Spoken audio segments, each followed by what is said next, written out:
আসসালামু আলাইকুম। আশা করি সবাই ভালো আছেন। এস টিচার পক্ষ থেকে সবাইকে স্বাগতম। আজকে আমাদের কথা বলার টপিক হচ্ছে ইংরেজি। ইংরেজি সম্পর্কে কম বেশি আমরা ছোট থেকে বড় সবাই জানি। ইংরেজিতে আমরা লিখতেও পারি, পড়তেও জানি এবং কথা বলতেও জানি। কিন্তু অনেক সময় ইংরেজিতে কথা বলতে গেলে আমাদের অনেক জড়তা কাজ করে। সংকোচ বোধ করি বা হেজিটেশন ফিল হয় ইংরেজিতে ফ্লুয়েন্টলি কথা বলার সময়। অনেক সময় আমরা ইংরেজিতে কথা বলতে জানলেও কিছু কারণে আমাদের কথা খুবই সাধারণ মনে হয়। তার কারণ আমরা অনেক কমন ওয়ার্ড বেশিরভাগ সময় ইউজ করে থাকি, যার কারণে আমাদের কথাগুলো ইনোভেটিভ মনে হয় না। চলুন আজকে আমরা কিছু ভোকাবুলারি সম্পর্কে জানি, যেগুলো আমরা আমাদের বাস্তব জীবনে ব্যবহার করলেও যার খুবই নর্মাল ভার্সন আমরা জানি। কিছু ইনোভেটিভ ভার্সন সম্পর্কে আজকে আমরা জানবো। তো প্রথমেই আছে প্লাথার। প্লাথার মানে বাজে কথা বলা।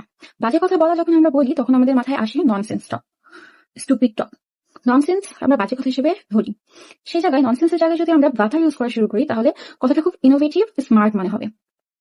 দ্বিতীয়ত আছে ব্লেমিশ, দাগ। ব্লেমিশ মানে হচ্ছে দাগ বা ত্রুটি। যদি আমরা আমাদের ফেসের কথা বলি, আমাদের ত্বকের কথা বলি, তাহলে দাগ বলতে আমরা মার্ক, স্পট, স্ক্র্যাচ এই শব্দগুলো ব্যবহার করি, কিন্তু ব্লেমিশ শব্দটা কিন্তু আমরা সচরাচর শুনতে পাই না। সেই জায়গায় আপনি মার্ক বা স্পট, স্ক্র্যাচ এসবের জায়গায় আপনি কিন্তু ব্লেমিশ ইউজ করতে পারেন। আরো কিছু শব্দ আছে এরকম, যেমন ব্লুমার্স, ভুল বা বোকামি, ব্লাফারিং, ধোকা দেওয়া, প্যান্ডেজ ফ্রি, স্বাধীনতা, ভোগাস, নকল বা ভুয়া, বোনাফিড, বৈধ, বুটস্ট্রেপ, স্বাধীনভাবে কাজ করা, নিজ উদ্যোগে কাজ করা। আজকের জন্য এটুকুই। সাথে থাকার জন্য থ্যাংক ইউ। সকলকে ধন্যবাদ। সবাই ভালো থাকবেন, সুস্থ থাকবেন। নেক্সট ভিডিওর জন্য SH টিচার নজর রাখবেন। আল্লাহ হাফেজ।